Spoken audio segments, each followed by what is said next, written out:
اگر بھوک لگی ہو تو نماز نہ پڑھو، پہلے کھانا کھا لو، اس لیے کہ نماز میں کھڑے ہوں گے تو تم کو یہی خیال آئے گا کہ یار کھانا باقی ہے، ارے وہ کھانا باقی ہے، تو پوری نماز کھانے میں تبدیل ہو جائے گی۔ تو جب نماز چھوڑ کر کھانے کا حکم ہے تو جلسے کی تو کسی صورت میں اجازت نہیں ہوگی۔ اس لیے میں اپنی بات کو اللہ کا شکر ادا کرتے ہوئے میں مبارکباد دیتا ہوں فرزند کو بھی، ان کی خالہ ماموں نانا نانی دادا دادی کو بھی اور اہل بستی کو بھی کہ اللہ اس بچے کو، اور یاد رکھیے استاد محترم مفتی سعید صاحب رحمت اللہ علیہ فرماتے تھے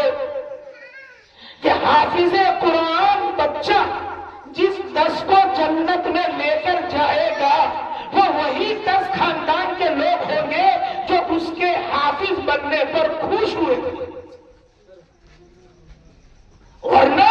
سوچ یہ ہو یہ کہاں سے کھائے گا، اس کو زبردستی کا کیوں بنا دیا، استنیا فوقنیا کرا لیتے، اس کو جو ہے وہ مولوی کرا لیتے اور اس کو وہاں ڈگری دلا دیتے اور سرکاری مدرسے کے نام پر غنڈہ گردی کرتے اور پھر یوں کہتے ہیں حکومت نے تالا مارا، ارے غنڈہ گردی ہم نے کی ہے، ہم نے مدرسوں کا مذاق اڑایا ہے، کھا رہے حرام کا جو ہے اور قوم کا پیسہ برباد ہو رہا ہے، تب حکومت شکنجہ کش رہی ہے۔ فرمایا جس کی وہ نیت ہے اس کی یہ بچہ سفارش نہیں کرے گا۔